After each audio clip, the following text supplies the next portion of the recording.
Oui, mais c'est à vous, oui. Oui, bonjour.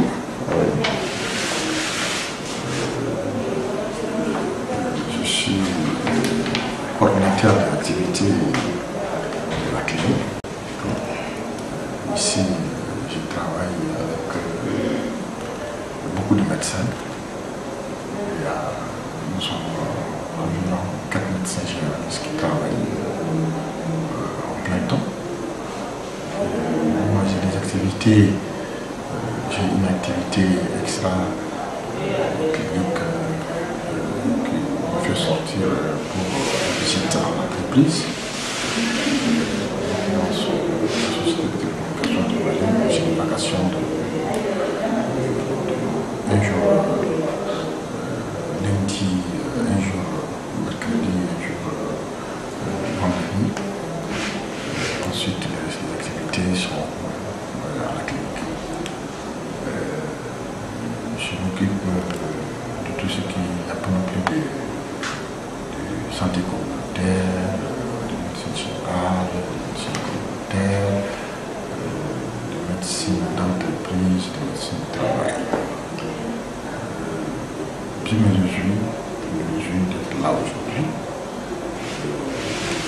C'est vrai, le parcours a été long, très long, passionné, expérimenté, mais c'est le travail. Le travail au bout du tunnel, nous sommes là. Bonsoir, je me présente encore. Je suis M. Aliba, l'administrateur de la clinique médicale sur maternité. Au niveau de la clinique, les différentes tâches sont d'abord gérer la gestion du personnel, les dossiers et les courriers de nos partenaires, la bonne marche de l'entreprise de la clinique, la gestion des dossiers financiers, la gestion des dossiers des administrateurs de la clinique. Je suis extrêmement parce que les différents malades hospitalisés. En France, je suis le rattaché direct du PCG, que je suis son assistant à la fois, que le Dr Bruno Torozzi. Merci. J'en suis fier. Parce que si, quelque part, des gens te suivent dans l'œuvre que vous menez, vous ne pouvez être que réconforté. Et je sais que toute ma région en est fière. Parce qu'elle sait d'avance ce que je suis en train de mener comme action pour le développement non seulement de la région et au bénéfice de cette population que vous voyez là.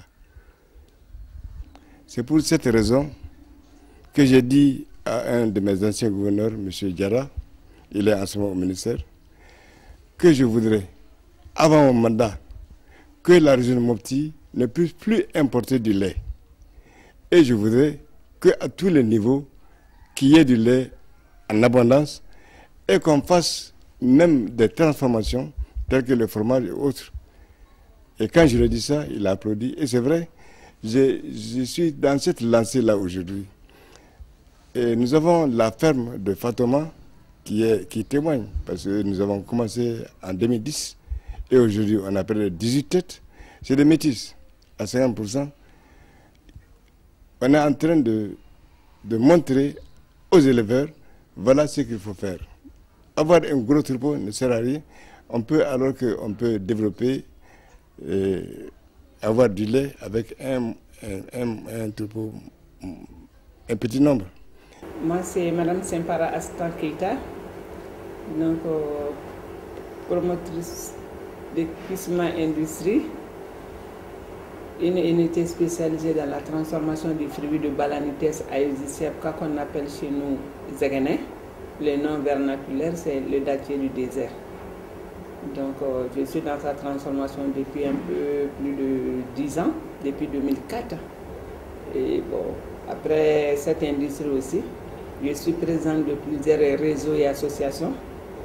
Donc, il y a le réseau Raphaël, le réseau africain des femmes actives et entrepreneurs et leaders, dont le siège se trouve à Paris. C'est une association qui a été mise en place en mars 2008 par les Africains de la diaspora. Donc, je suis secrétaire général du syndicat national des artisans du Mali, là, depuis 2010.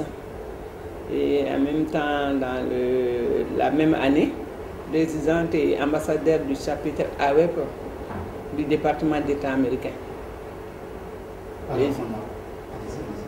Et là, dans ce cadre-là, je suis avec toutes les femmes entrepreneurs du Mali, de la femme à la base, la vendeuse de la petite vendeuse, jusqu'à l'industriel. Je me suis imposée par mon travail. Quand je suis venue dans l'industrie, je suis venue avec un nouveau produit, avec une nouvelle méthode de travail. Donc c'est ce qui a fait que j'ai pu m'imposer. Et le fait aussi que dans mon fort intérieur, aider les autres, surtout, c'est fait partie de mes atouts. C'est pourquoi j'arrive à m'imposer quand même dans ce pays. Dans le cadre de la lutte contre la fièvre à virus Ebola, le Conseil national de l'agriculture, du commerce, de l'industrie, des services et de l'artisanat du Mali, le SENACISAM, vient d'apporter son soutien au gouvernement de la République du Mali en installant dans les différents marchés du district de Bamako des kits de lavage des mains. Le gouvernement qui nous a sollicité pour aider à communiquer par rapport à Ebola.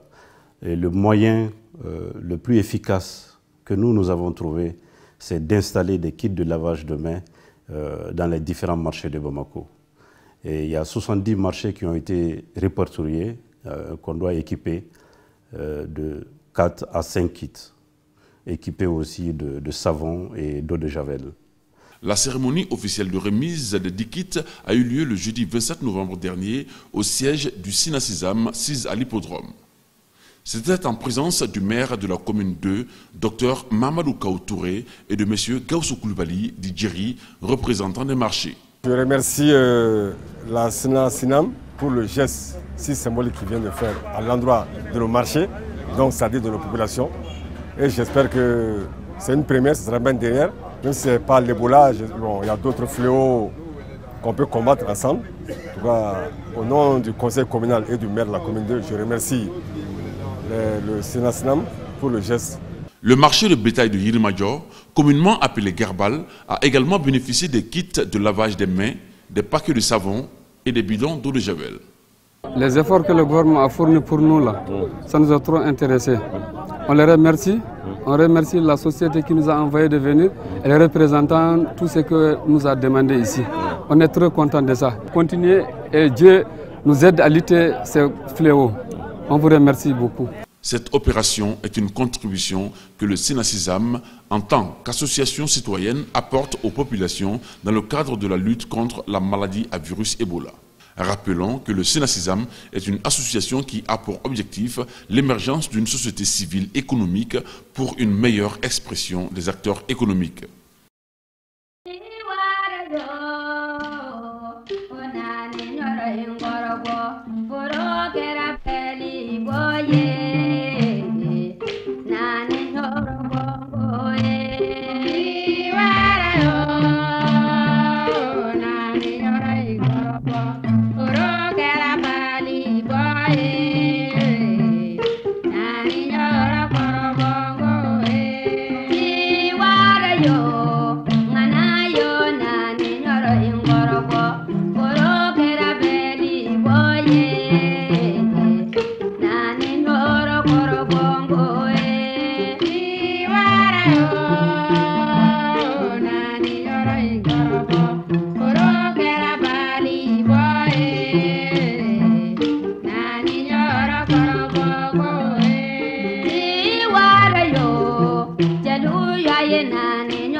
Woro kuma mana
ministre nomination en constitution majeure doni. Est-ce que en nommant M. Mara comme Premier ministre, on n'a pas violé notre constitution? Est-ce que parti politique malagosi doni? Est-ce que nos partis politiques n'ont pas été laissés pour compte, lésés? Nous avons vu partout ailleurs le parti majoritaire normalement qui nomme le Premier ministre. En ce qui concerne la politique générale du gouvernement, nous l'avons lu et nous avons bien lu. On l'a écouté. C'est bien beau. Et c'est vraiment lourd. Mais ce qu'on attendait, on ne l'a pas trouvé dans la déclaration de politique générale. Si je ne me trompe, lors des élections passées, il y avait 27 candidats sur la liste qui cherchaient pour les élections présidentielles. Pour dire qu'aller des solutions au problème de Kidal. Et je crois que tous les Maliens ont choisi le président Ibrahim Boubacar Keïta parce que les Maliens pensaient que c'était lui la solution pour le nord du Mali, précisément Kidal. Et monsieur le Premier ministre, 8 mois aujourd'hui, il y a une déclaration politique, il n'y a aucune feuille de route, Mumbaïda Kafo, Tabé Mené Sissibebo au problème de Kidal. Monsieur le Premier ministre, il y a 8 mois de cela, vous avez lu la déclaration de politique générale, mais rien n'est élucidé clairement en ce qui concerne une feuille de route pour Kidal. Le ministre de la politique konoko ou te feuille dogo fentu boloka dogo malien. Mais fendo dogo malien de. Mais on a caché quelque chose aux Maliens. Yani président gata Morocco. Avant le départ du président sur Maroc, Malien be konomado. Et tous les Maliens attendaient impatiemment. Parce que nous avons appris que le président a payé un avion à concurrence de 17 milliards. Donc 20 milliards. Il y a d'autres qui ont dit même 20 milliards. Cet avion a coûté à l'État malien 20 milliards de francs CFA. Un ministre des Finances des Français. Je pensais qu'on allait se référer à un Premier ministre français. Et qui avait dit quelque chose qui n'était pas vrai à son peuple en ce moment. Il demande des excuses à la population. À Coco, je démissionne. Et il s'est démis de ses fonctions. Je pense que les Maliens attendaient Moussa Mara dire aujourd'hui qu'il allait démissionner. Honorable, je ne démissionnerai pas. N'ten, Teta Roshi.